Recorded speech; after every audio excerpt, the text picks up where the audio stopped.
ফি জান্নাতিন ইয়াতাসাআলুন।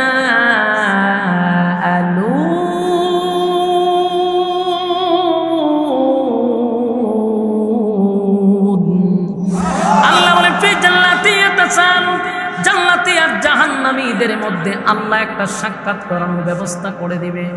আনিল মুজরিমিনা মা সালাকাকুম ফি সাকার। যুবক বাড়া, জান্নাতীরা বারবার আল্লাহর কাছে দরখাস্ত করবে, মালিক আমরা একটু জাহান্নামী বন্ধুদেরকে দেখতে চাই, যাদের সঙ্গে দুনিয়ায় খেলাধুলা করছি, ব্যবসা বাণিজ্য করছি, কামকাজ করছি। আল্লাহ সাক্ষাৎ করায়া দিবে। আমার যুবক বাড়া, ফি জান্নাতিন ইয়াতাসাআলুন আনিল মুজরিমিনা মা সালাকাকুম ফি সাকার। জান্নাতীরা জাহান্নামীদের সঙ্গে সাক্ষাৎ হবে, আফসোসের সঙ্গে বলতে থাকবে জাহান্নামীরা রে, দুনিয়াতে একই গ্রামে বসবাস করলাম, একই সাথে চলাফেরা করলাম, বন্ধুত্ব করলাম, একই সাথে আড্ডা মারলাম, একই সাথে খেলাধুলাও করলাম, কিন্তু আমি জান্নাতে আরামে এসে আসি। 10টা পৃথিবীর সমান আল্লাহ একটা জান্নাত দিল, আর তুই জাহান্নামের আগুনে জ্বলস, ঘটনাটা বুঝলাম না। এবার জাহান্নামীরা বলবে, দোস্ত জাহান্নামে আসার আমাদেরও কারণ ছিল, আর জান্নাতে আসার তোদেরও কারণ ছিল। তোরা দুই জিনিস লইয়া খবরে আসছস, আল্লাহ তোদেরকে জান্নাত দিছে, আমরা 2টা জিনিস আনি নাই, তাই জাহান্নামে দিছে। জাহান্নামের প্রথম যে কারণটা, এটা উল্লেখ করবে জাহান্নামীরা। কথা কি বুঝতেছেন? ক্বালু লাম নাকু মিনাল মুসাল্লিন।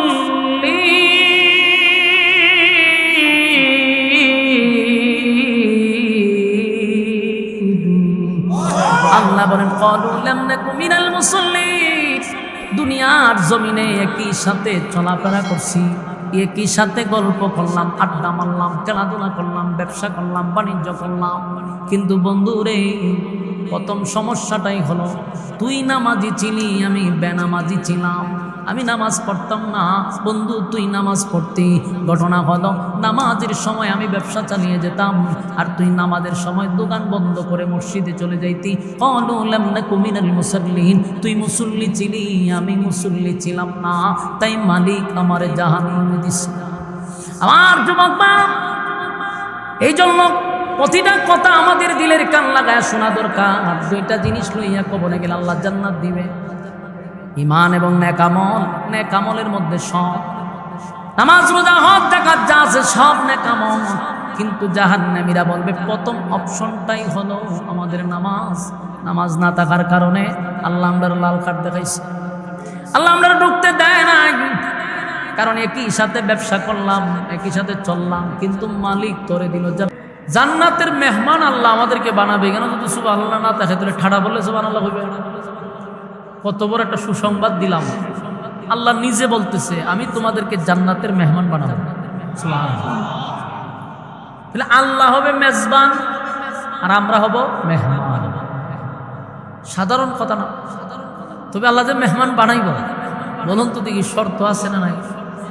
বিনা শর্তে আপনারা জান্নাত দিয়ে দিব?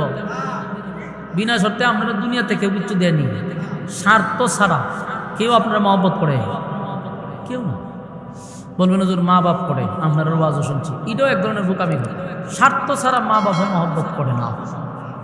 দুনিয়াতে আমরা বইলা থাকি মা বাপ সবচেয়ে আপন, আপন ঠিক আছে, কিন্তু স্বার্থ ছাড়া কেউ কারো না।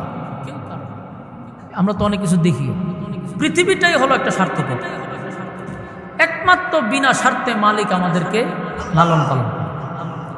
আল্লাহ ছাড়া বিনা স্বার্থে বান্দাকে কেউ মহব্বত করে না। দুনিয়ার সবাই স্বার্থের পাগল, সবার। মা বলেন, বাবা বলেন, ভাই বলেন, বোন বলেন, স্ত্রী বলেন, সন্তান বলেন, সবাই স্বার্থ। অসুস্থ হয়ে ঘরে পড়ে থাকেন, আপনি মা বাবার কাছে অনেক বোঝা হয়ে যাবে। স্ত্রী সন্তান তো বাদই দিলাম, মা বাবার কাছে আপনি বোঝা। ইনকাম না থাকলেও ফ্যামিলির কাছে আপনি বোঝা, কেউ মূল্যায়ন করেন। তো সুতরাং স্বার্থ ছাড়া কেউ মহব্বত করে। আল্লাহ রাব্বুল আলামিন বলেন আমি তোমাদেরকে জান্নাতের মেহমান বানাবো। এখানে স্বার্থটাও আমাদেরই, আল্লাহর কোনো স্বার্থ নেই, আমাদের স্বার্থ দিব। তবে তোমাদেরকে শর্ত জোড়াইয়া দিলাম, এই শর্তে যদি তোমরা আসতে পারো আমি মেহমান বানাবো। তো জান্নাতে যাইতে গেলে প্রথম যে শর্তটা সেটা হলো ইন্নাল্লাযীনা আমানু। প্রথম শর্তটা হইল ঈমান। ঈমান হইল প্রথম শর্ত। আর ঈমান হলো একটা অ্যাকাউন্ট।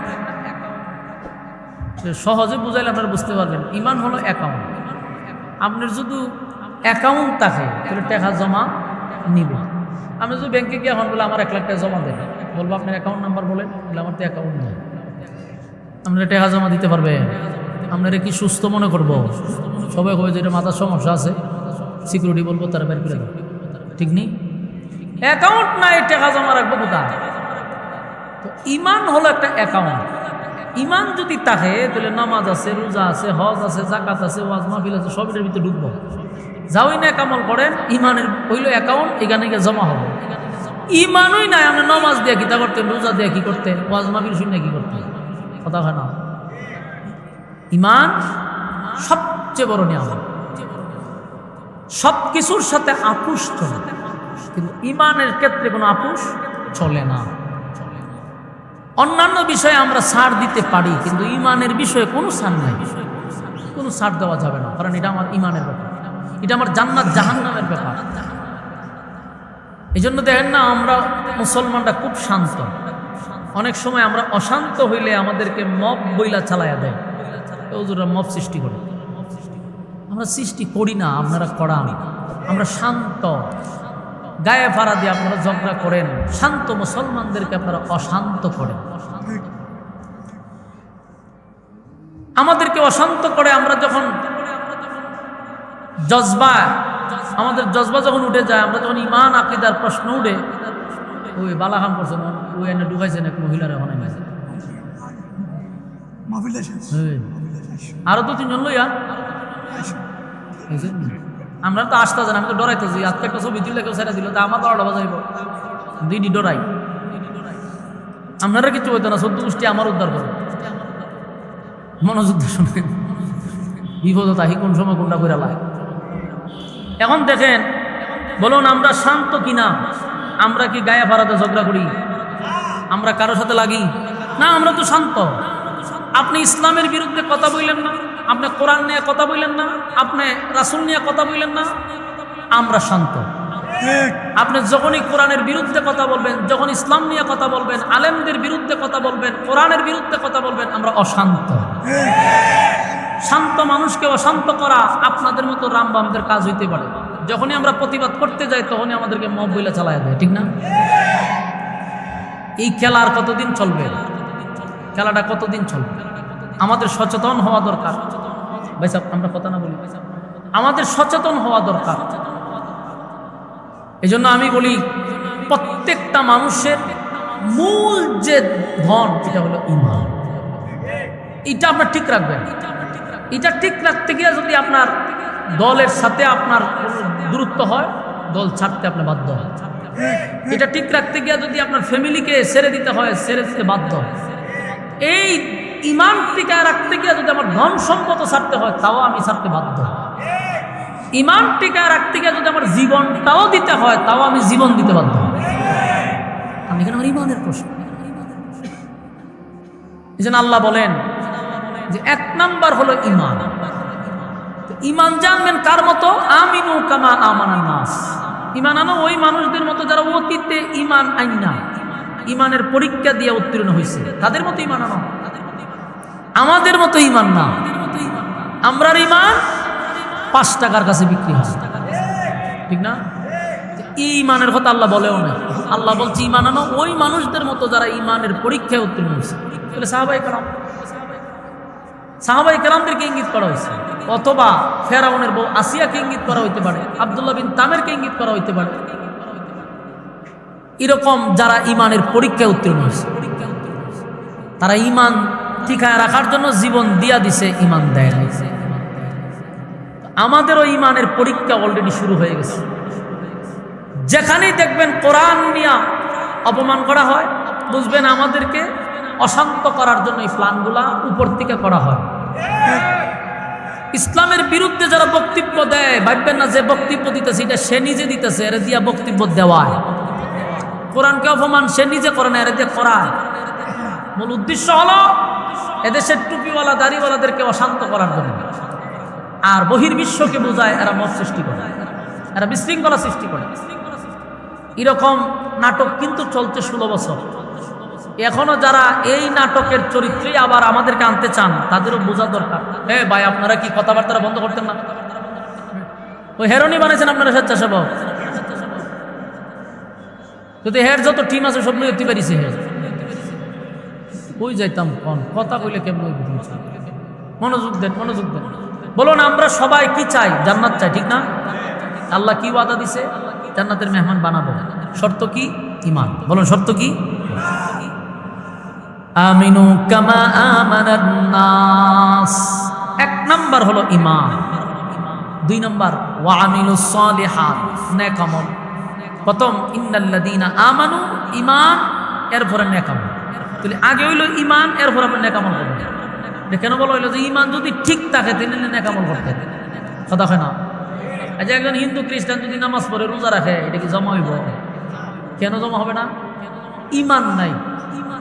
ঠিক তেমনি ভাবে আমাদের যাদের ঈমান নাই, আমরা যতই ইবাদত বন্দি করি কোনো লাভ হবে? ঈমান নাই, আপনি মাথার টুপি লাগাইছেন, ঈমান নাই, আপনি একটা কুট লাগাইছেন, পাঞ্জাবি লাগাইছেন, লাগাইয়া ঘন ঘন মসজিদও যাইতেছেন আইতেছেন, আর মানুষ আপনার পিছন স্লোগান দিতেছে অমুক ভাইয়ের চরিত্র ফুলের চেয়ে পবিত্র। হ্যাঁ, আপনি যে নাম কে বাঁচতে নামাজও গেলেন আইলেন, আর চরিত্র ফুলের মতো পবিত্র, এই স্লোগানে কি ফার পাইবেন? মূল জায়গায় আমার ঠিক থাকতে হবে ঈমান, ঠিক কিনা? আমিনু কামা আমানান নাস, ঈমান আনো ওই মানুষদের মতো যারা ঈমানের পরীক্ষায় উত্তীর্ণ হচ্ছে। তাহলে এখান থেকে স্পষ্ট বক্তব্য হলো জান্নাত যদি পেতে চাই তাহলে অবশ্যই ঈমান এবং নেক আমল। ঈমান এবং নেক আমল। আল্লাহ ওই 2 শর্তে আমি তোমাদেরকে জান্নাতুল ফেরদাউস দিব। বিনা শর্তে দিবে না ভাই, বিনা শর্তে দিবে না। দুনিয়া আল্লাহ বিনা শর্তে দিছে, কিন্তু পরকাল বিনা শর্তে দিবে না। নেক আমল এবং ঈমান, এই 2টা শর্ত দিছে। কি কঠিন কোনো শর্ত? আমাদের কাছে আপনার কাছে সহজ হইতে পারে। এখানে যদি সবাই জিগায় এক বাক্যে বলবো যে আমরা সবাই ঈমানদার, তাহলে তো আমরা শর্ত পূরণ করলাম। 2 নম্বর কথা হইব যে আমরা সবাই নেক আমল করি, তাহলে 2 শর্ত পূরণ করছেন, মন খালি জান্নাতে ঢোকার বাকি। বিষয়টা অত সোজা না। ঈমান সবাই দাবি করি আমরা ঈমানদার, কিন্তু ঈমান মাফার যদি মিশিং থাকতো সবগুলো আমরা ধরা পড়ে যেতাম, ঠিক নেই? জ্বর মাফার যেমন থার্মোমিটার আছে, ঈমান মাফার যদি একটা মিশিং থাকতো তো দেখতেন বক্তা খন, শ্রোতা খন, নেতা খন, খেতা খন সব ধরা পড়ে যেত। ফির মুরিদি যা আছে সব ধরা পড়ে। ফির আইলেও হয়তো হুজুর আপনার বগলের নিচে আলগি দেন, আলগি দিয়ে থার্মোমিটার ঢুকাই দিত বগলের নিচে দিয়ে, কতক্ষণটা একটা ঠান্ডা বাইর করে দেখতো ঈমান 0। হয়তো হুজুর মুরিদ করবেন, পরে আগে মান সম্মান লয়ে বাঁচে, ঠিক নেই? সব শ্রেণীর মানুষ ধরা পড়ে। কিন্তু আল্লাহ যেহেতু আমাদেরকে স্নেহের চাদর দিয়া ঢেকে রাখছে, আমাদের ইজ্জত মানুষের সামনে, আমাদের কুকর্ম আল্লাহ ফাঁস করে নাই, শুধু আমাদেরকে সিগনাল দিয়ে যাচ্ছে পরিবর্তনের জন্য। এরপরও যদি আমরা পরিবর্তন না হই তাহলে বিপদ আছে। আসুন আমরা এই 2টা শর্ত মাইনা যদি কবরে যাইতে পারি, আল্লাহ জান্নাত দিবে। রাজি আছি? আল্লাহ বলে আমিনু কামা আমানান নাস, ঈমান আনো ওই মানুষদের মতো যারা ঈমান আনছে। তাহলে আমরা যদি ঈমান আনার পরে নেক আমল করি, পরের সাবজেক্টটা হলো নেক আমল। নেক আমল লইয়া যদি কবরে যাই, আল্লাহ ওয়াদা দিছে কানাত লাহুম জান্নাতুল ফিরদাউসি নুজুলা। এই 2টা শর্ত যারা মানবে, ওয়াদা দিলাম আমি জান্নাতের ভিতরে তোমাদেরকে মেহমানদারি করাবো। খালিদিনা ফিহা লা ইয়াবগুনা আনহা হিওয়ালা।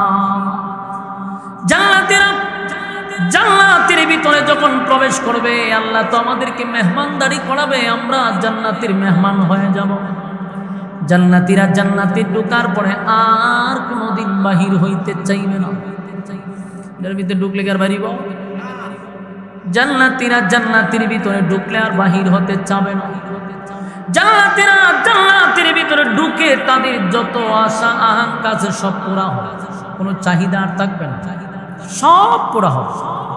দুনিয়াতে সব চাহিদা পুরা হয় না, সব চাহিদা পুরা হয় না গো, কারণ দুনিয়াতে মানুষের বহু চাহিদা থাকে। কেউ যদি খাটো হয় সে লম্বা হইতে চায়, এটা তার চাহিদা। কিন্তু বলুন মক্কা মদিনার ইমাম লইয়া যদি দোয়া করেন, হে কি কিনছিলাম বইব, ও কথা কয় না আমার সাথে, বলে হুজুর আমি আপনার মতো হুজুর দিয়া দোয়া করাইব না, আমি মক্কা মদিনার ইমাম নিয়ে দোয়া করব, আমি যেন 3 ইঞ্চি লম্বা হই, এই দোয়া কি কোনোদিন কবুল হবে? কেউ কালো সে সুন্দর হইতে চায়, আমি বাংলাদেশের কোনো আলেম দিয়া দোয়া করাবো না, মক্কা মদিনার ইমাম দিয়া দোয়া করাবো, আমি যেন ঘুম থেকে ওইটা দিয়ে আমি সাদা হয়ে গেছি, এই দোয়া কি কবুল হইব? তাহলে কালো মানুষের চাহিদা সুন্দর হইতে, খাটো মানুষের চাহিদা হলো লম্বা হইতে, ঠিক নেই? আমার যুবক ভাইরা, মানুষের চাহিদার কোনো শেষ নাই। কেউ যদি মেম্বার হয় সে চেয়ারম্যান হইতে চায়, চেয়ারম্যান হইলে সে এমপি হইতে চায়, এমপি হইলে মন্ত্রী হইতে চায়, মন্ত্রী হইলে পরে চিন্তা করে প্রধানমন্ত্রী মরলে এরপরে হে গুরু কুরবানি করে খাওয়ায়, গুরু জব করে প্রধানমন্ত্রী মরত, মানে এরপরের চাহিদা রইল সে প্রধানমন্ত্রী। প্রত্যেকের চাহিদার কোন শেষ নাই। প্রধানমন্ত্রী হইলেও তার চাহিদার শেষ নাই। 5 বছরে তার হয় না, 10 বছরেও হয় না, 16 বছরেও হয় না, কারণ চাহিদা শেষ নাই। আরো থাকতো চায়, 41 সাল পর্যন্ত থাকতো চায়, কিন্তু আল্লাহ হয় চাহিদার শেষ নাই। এই দুনিয়ায় মানুষের চাহিদার কোনো অভাব নাই। দেখেন তো চাইছিল 41 বছর পর্যন্ত, ঠিক না? ও 41 সাল পর্যন্ত, তাহলে মানুষের চাহিদা আছে রে, মানুষের চাহিদার কোনো শেষ নাই। 2 নাম্বার হলো এত কিছু পাওয়ার পরেও চাহিদা পূরণ হয় না। সামনে একটা আমাদের বাধা হইল মৃত্যু, হ্যাঁ, কারণ এইটা আসার পরে সমস্ত চাহিদা, সমস্ত আশা আকাঙ্ক্ষা নিমিষেই শেষ করে দেয়। মৃত্যুটা যখন চলে আসে, চোখের মধ্যে কত স্বপ্ন মানুষ লালন করে, আমি গাড়ি কিনবো, বাড়ি কিনবো, দেশের বাহিরে যাব, বেগম পাড়ায় বাড়ি করবো, দেশের টাকা সব লুটপাট করে আমি মস্তি দিয়া খাবো, সাগরের পারে বোতল টানবো, আর হুরপুরিরা আমার সামনে নাচানাচি করবে, কি আনন্দ আকাশে বাতাস। কিন্তু আজরাইলে খারাপ, আজরাইলে ল আমার সাথে লইতা তোর নাচানাচি আমরা পরে দেখুন নাকি, তা কথা ঠিক নেই। স্বপ্ন নিয়ে এত বই রয়েছে নাচানাচি করবো, কিন্তু মালাকুল মউত দিছে সামনে এসে দেখো কত স্বপ্ন দেখতেছ, আয়ো তোমার সাথে আমরা বুঝাবার আছে, নাচাম, আমরাও তোমার সাথে ডান্স তো পারলো, ডান্স দিব, চলো, কত দানে কত সাল বুঝাই দিন, তাহলে আপনার সব আশা শেষ, ঠিক নেই? আশার কিন্তু শেষ নেই, সব আশা ভরসা নিমিষেই শেষ হয়ে গেল, এটার নাম হলো মৃত্যু। এই জন্য যুবক ভাইরা আমাদের বুঝতে হবে, প্রথম এই পৃথিবীটা চিরস্থায়ী না, এটা মাইনা নিতে হবে। পৃথিবী চিরস্থায়ী নয় গো। আজ পর্যন্ত পৃথিবীতে কেউ থাকতে পারে নাই টাকা দিয়েও না, উন্নত চিকিৎসা দিয়েও কিন্তু পৃথিবীতে কেউ থাকতে পারে না। টাকার মতো কোনো সুযোগ নাই রে।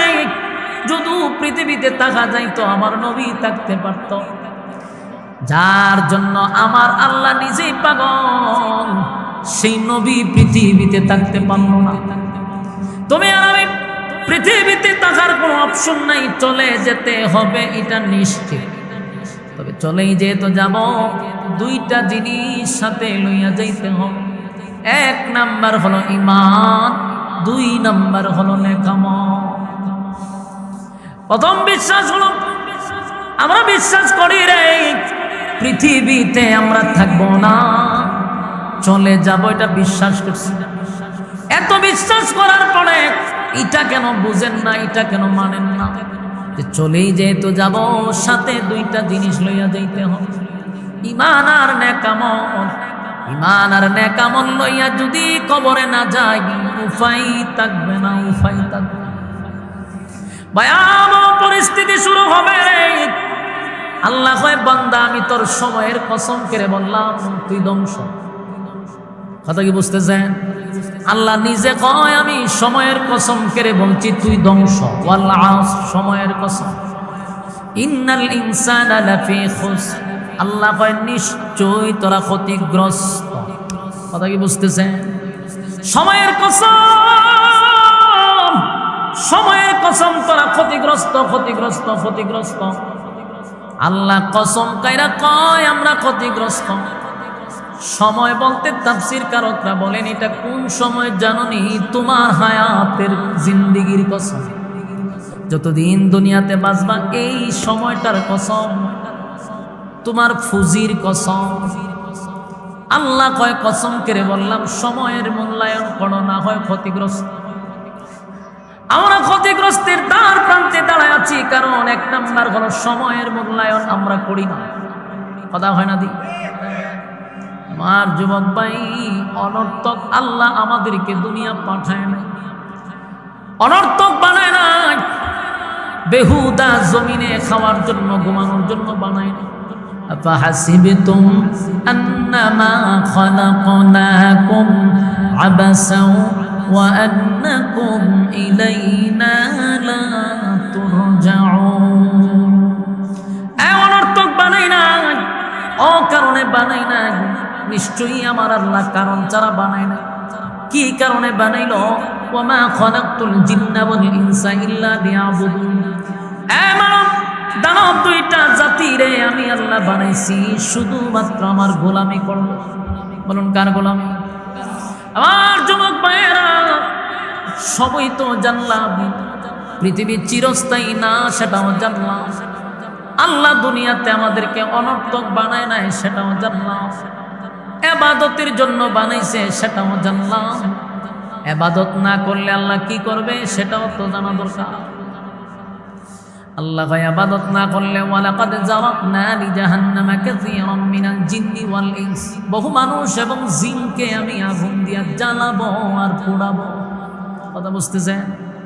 লাহুম কুলুবুন লা ইয়াফকাহুনা বিহা ওয়া লাহুম আ'য়ুনুন লা ইবসিরুনা বিহা ওয়া লাহুম আযানুন লা ইয়াসমাউনা বিহা। যাদেরকে চক্ষু দিলাম দেখার জন্য, কান দিলাম শোনার জন্য, অন্তর দিলাম বুঝার জন্য, এতগুলা কোয়ালিটি দিয়া যাদেরকে বানাইলাম তার সম্মানটাও আমি ফেরেশতাদের থেকে বেশি রাখলাম। কথা কি বুঝতেছেন? আপনাদেরকে বুঝার ক্ষমতা দিছে, এই জন্য আপনি আমি ফেরেশতাদের চেয়ে দামি, জানেননি? ওই ওয়াজ করতে আছে মানুষের আওয়াজের থেকে চিল্লাচিল্লির আওয়াজ বেশি। আমার কথা কি আপনারা বুঝেন? ওয়াজ শুনতে আইছেন, মনোযোগ না দিলে তো আপনার আওয়াজ বাড়িত না। ময়মনসিংহের মতো যদি হয়ে যান গা, এটা যেন এক অঞ্চল। আপনারা তো ব্রাহ্মণবাড়িয়ার মানুষ, ভুলে গেলে চলতো। দু তিনজন জানছেন ভাই আল্লাহর রাস্তে আমার একটু কথা কইতে দেন, এটি বন্ধ করেন না। খাঁচা সিংলা নাই যেটি ফাত ফাত করে, এরকম সিংলা লয়া যান গে ফাওয়াতে ফাত ফাত করে বাড়ি দেন কয়েকটা। শয়তান গিয়া গারো বেশি শক্তি ফুলাবান্ডি। এইভাবে দমকানের পরে আর কোনো ভয় নাই, কিচ্ছু নাই, চিল্লাইতে আছে চিল্লাইতে আছে। আপনারা এইদিকে যান না কেন? এইভাবে চিল্লা চিল্লি হইলে কেমন হয়েছে? মনোযোগ দেন। আমার জায়গা মনে এইদিকে, এতে চিল্লা দোকান ভাট দিয়ে ফ্যান্ডেলের ভিতরে লইতে এটা আর বালা আছে। এত কাছে দেওয়ান থেকে ফ্যান্ডেলের ভিতরে বালা। আমিও খাইতাম, ওয়াশ করতাম, আবার লামতামকে দুইটা খাই আবার ওয়াশ করতাম। হ্যাঁ, সুন্দর হইতো সিস্টেমটা। এত কাছে মানুষের দোকান দেয় না। শয়তানের বলে আগে টেঙ্গানকে বইরিছে দেন, দেখছেন নি? এই চিল্লা চিল্লিটা হইতাছে।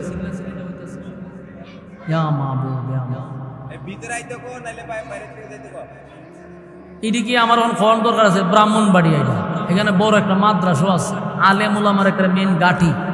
নিয়ম কারণ তা আমরা মানুষের শিখা মোহন দিয়ে আমরা মানুষের শিখান লাগতেছে। এটা যদি অন্য অঞ্চলই তো মাইনা নিতাম যে এগুলোর আলেম উলামা নাই, প্রভাব নাই। এটা তো ব্রাহ্মণবাড়ি আলেমের শহর। সিস্টেমটা তো আমরা আপনারা বেশি বোঝার কথা। বুঝছেন? এরকমভাবে একটা চিল্লা চিল্লি আঙ্গাম হইলে মনোযোগ থাকে, কথা বলার আগ্রহ তো তৈরি হয় না। এতক্ষণে আমরা কি বুঝলাম বলুন? আমরা সম্মানটা কি সৃষ্টি জগতের শ্রেষ্ঠ নাকি আরো নিচে? দেখেন ফেরেশতার কিন্তু গুনাহ নাই। ফেরেশতা গুনাহ কি জিনিস বুঝি না, গুনার স্বাদ কি তাই জানি না। কিন্তু এই ফেরেশতাদের চেয়েও আল্লাহ কইছে মানুষের সম্মান বেশি, মানুষের সম্মান বেশি।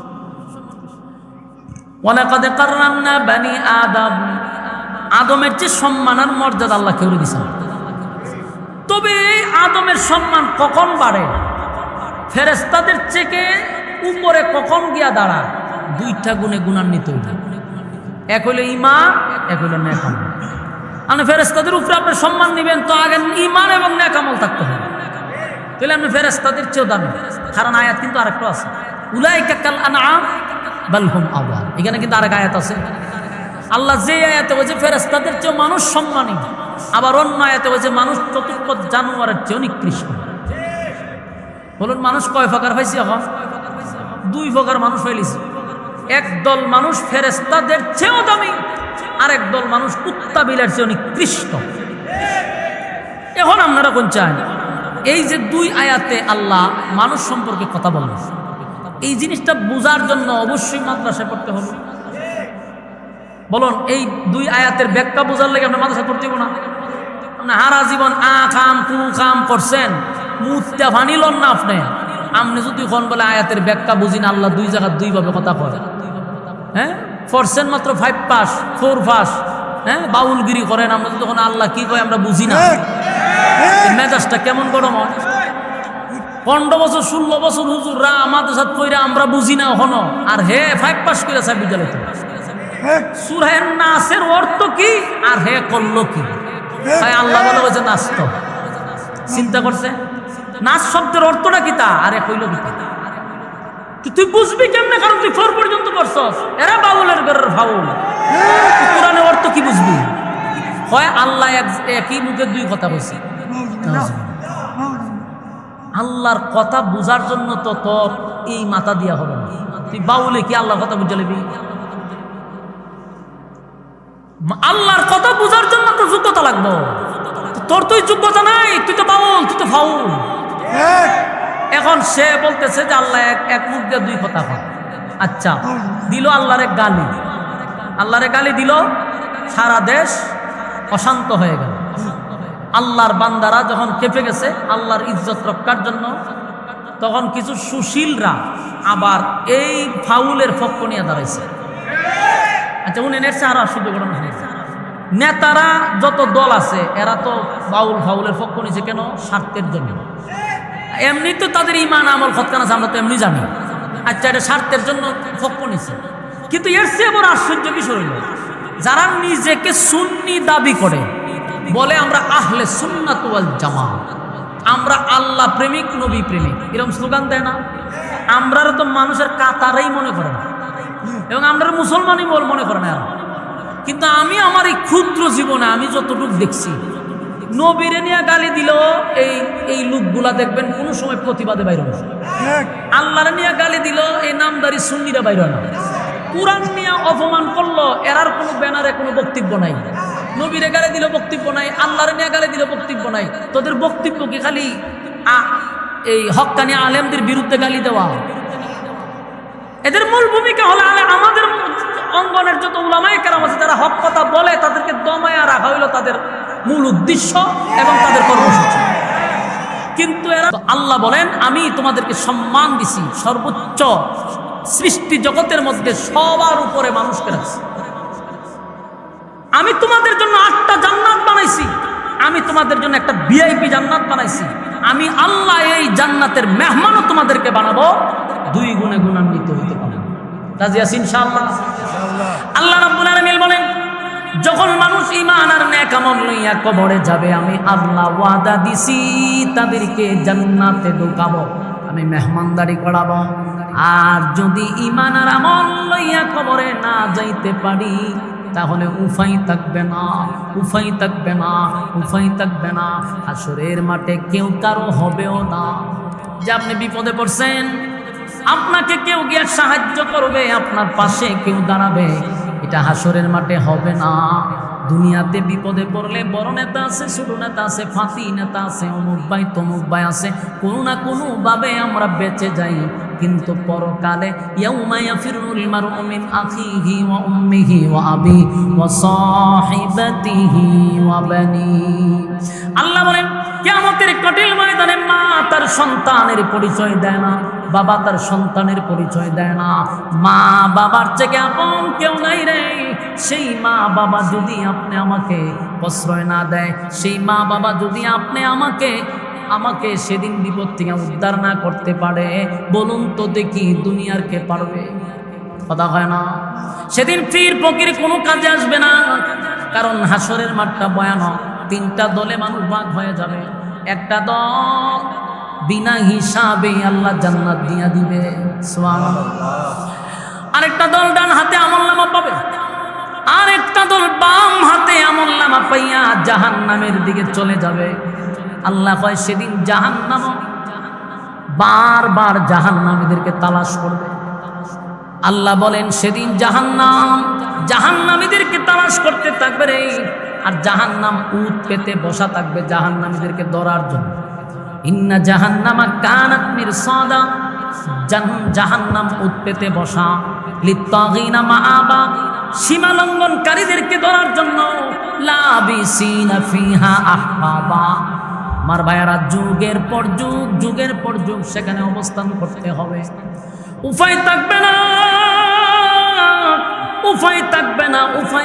না।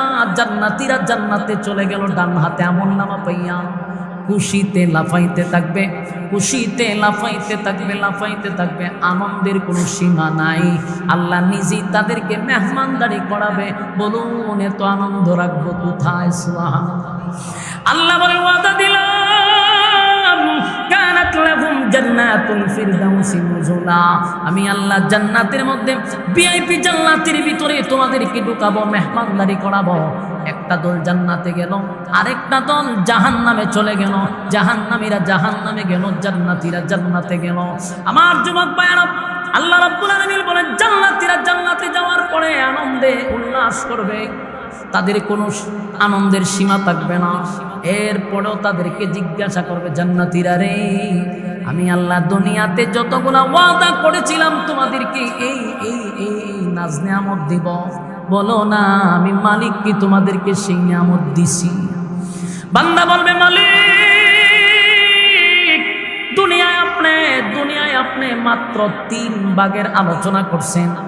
জান্নাতে আসার পরে 97 গুণ আমরা বোনাস পাইছি। সুবহান।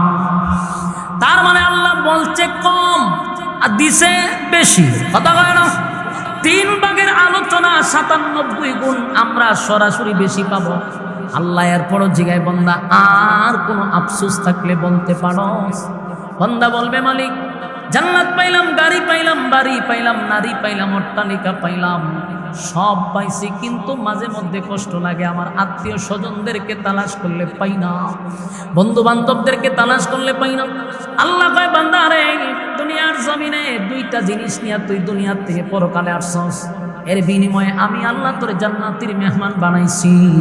যাদেরকে তুই তালাশ করস 2 জিনিস লইয়া তারা কবরে আসতে পারে নাই। আল্লাহ বলে বললাম ঈমান আর নেক আমল থাকার কারণে আমি তোরে জান্নাতুল ফিরদাউসে ঢুকাইলাম, জান্নাতের নাজ নিয়ামত তোকে আমি উপহার দিলাম। কিন্তু তুই যাদেরকে তালাশ করস 2টা জিনিস লইয়া তারা কবরে আসতে পারল না। এরপর জান্নাতীরা বলবে মালিক, আমরা কি তাদেরকে একটু দেখতে পারি? দেখা সাক্ষাৎ কি করা যায়? আল্লাহ ব্যবস্থা করে দিবে, কারণ জান্নাতীরা যা চায় রে আমার মালিক তা দিয়া দেয়। সুবহান। ফি জান্নাতি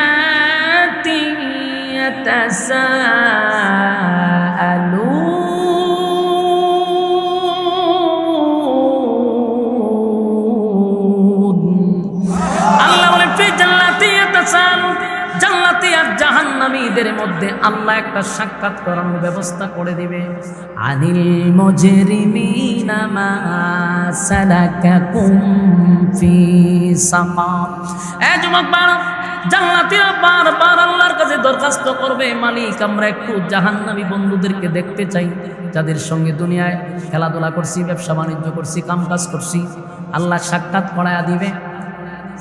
সাক্ষাৎ হয়ে যাওয়ার পরে জান্নাতীরা তাদেরকে দেখা মালিকের শুকরিয়া আদায় করতে থাকবে। আমার যুবক ভাইরা, ফি জান্নাতি ইয়াতাসাআলুন আনিল মুজরিমিনা মা সালাকাকুম ফি সাকার।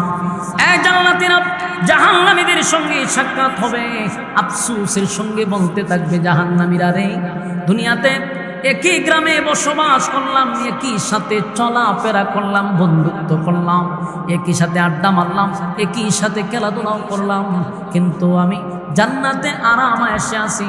10টা পৃথিবীর সমান আল্লাহ একটা জান্নাত দিল, আর তুই জাহান্নামের আগুনে জ্বলস, ঘটনাটা বুঝলাম না। এবার জাহান্নামীরা বলবে, দোস্ত জাহান্নামে আসার আমাদেরও কারণ ছিল, আর জান্নাতে আসার তোদেরও কারণ ছিল। তোরা দুই জিনিস লইয়া কবরে আসছস, আল্লাহ তোদেরকে জান্নাত দিছে, আমরা দুইটা জিনিস আনি নাই, তাই জাহান্নামে দিছে। জাহান্নামের প্রথম যে কারণটা, এটা উল্লেখ করবে জাহান্নামীরা। কথা কি বুঝতেছেন? ক্বালু লাম নাকু মিনাল মুসাল্লিন।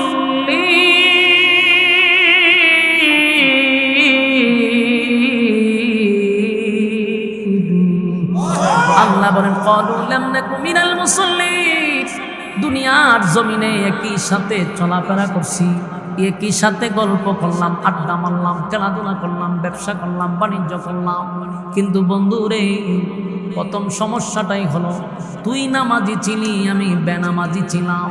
আমি নামাজ পড়তাম না, বন্ধু তুই নামাজ পড়তি।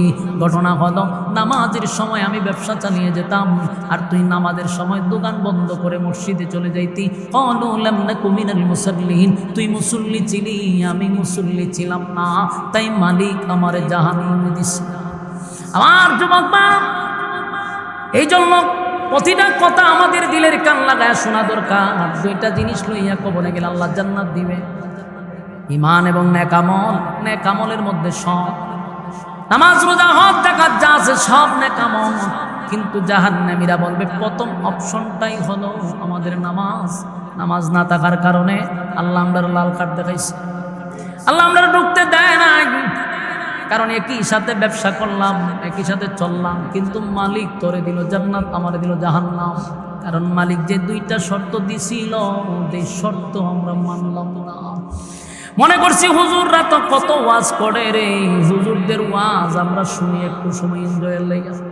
এরকম মন মানসিকতা নিয়ে যারা ওয়াজ শুনছে, শুধু শুনলো আর কান দিয়া ঢুকাইলো, আরেক কান দিয়া বাহির করলো, কোনো কাজেই লাগলো না, তারা জাহান্নামে গিয়া আফসুস করবে। রাসূল বলেন হাতের আঙ্গুলিগুলি কুশারের মতো তারা চাবাইতে থাকবে, আফসুস করবে, হায় আফসোস,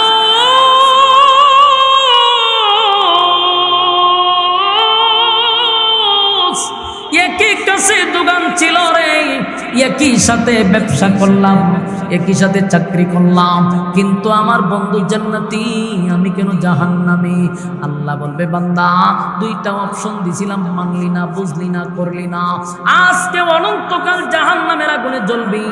কেউ তোদেরকে জামিনও দিবে না, কেউ যাইব সুপারিশ করব, কেউ যাবে না, সুপারিশ করবে না। তাই বলুন আজকের আলোচনার পরে আমাদের প্রথম নাম্বার শর্ত হলো নেক আমলের মধ্যে সর্বপ্রথম হলো নামাজ। কথা হয় না?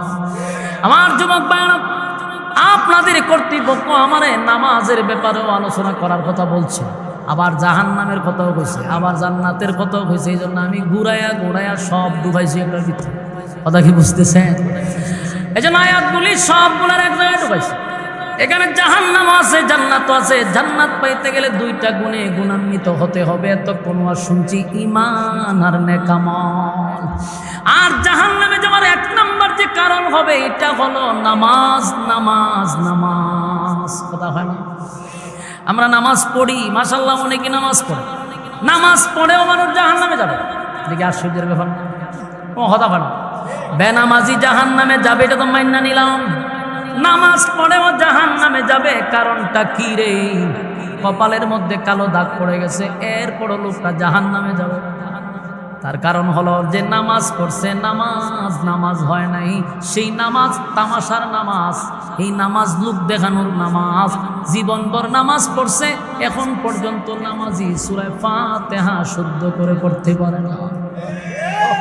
অথচ নামাজ ভঙ্গের কারণ হলো 19টা হলো নামাজ ভঙ্গের কারণ। প্রথম কারণটাই হলো নামাজে অশুদ্ধ পড়া। আমার কথা বলেন, বলো নামাজ ভঙ্গের কারণ কয়টা?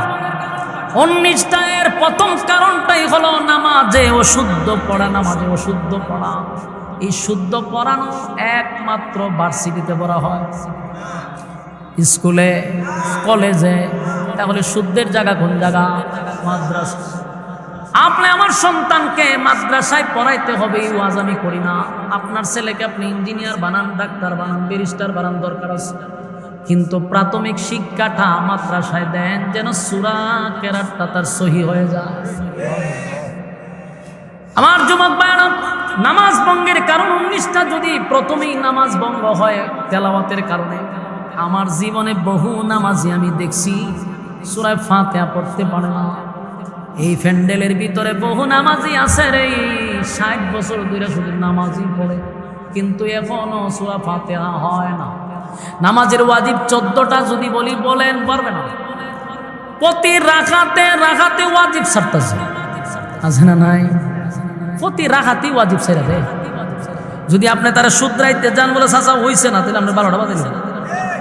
তবে তোর জন্মের রাখ থেকে নামাজ পড়ি বেটা, তুই কোন দিনের নামাজি আমার শিখাস? তাফালিং এর ছুটে আপনার 12টা বাজে নেবেন। কিন্তু বেচারা নামাজের ওয়াজিব সারে প্রতি রাকাতে রাকাতে। নামাজ আছে না গেছে? মুরব্বী জানে না, রুকুর থেকে সোজা হইয়া দাঁড়ানো মিনিমাম 1 তাসবিহ পরিমাণ দাঁড়ানো ওয়াজিব। বলুন কি ওয়াজিব? দাঁড়ানো সোজা হইয়া। কিন্তু আমি প্রায় মুসল্লিরা দেখি দেখা ওই চিন্তে আর সোজা হয় না, ডাইরেক্ট একবার দেখা শেষ। চিন্তা করে যাবো তুই জায়গা পর্যন্ত, আর সোজা হইতাম করে বাইপাস আছে না, যাবো বাইপাসে তাড়াতাড়ি যাবো। এ দেখবেন ইতা করে করি এমনি দিয়ে জায়গা শেষ, নামাজ শেষ। আবার শেষ দাঁত গিয়া সোজা হইয়া বসা হইল ওয়াজিব। এখানেও বেচারা যে দেখা হয়েছে বেহার থেকে আবার শেষ দাঁত, নামাজ তো শেষ, কিন্তু নামাজ পড়তেছে 60 বছর ধরে, কপালে দাগ পলাই দিছে। আবার তসবিহ আত আছে, সুবহানাল্লাহ মারতেছে, ইবাদত বন্দেগীর অভাব নাই, কথা এখন ঠিক নেই। কিন্তু আমার যুবক ভাই, কথাগুলি যদি মুরব্বীরা, আমার কথাগুলি যদি আপনাদের কষ্ট লাগে, কিন্তু এই কথাগুলি আপনাদের খুব বেশি প্রয়োজন। যারা 50 বছর ধরে নামাজ পড়েন, ভাই আপনাদের এখানে বসে রয়েছেন, এরা একটু নিয়ন্ত্রণ করেন, কথা কইতে দিয়ে মুখ সাবধান ধরে নাকটা ছাড়া না।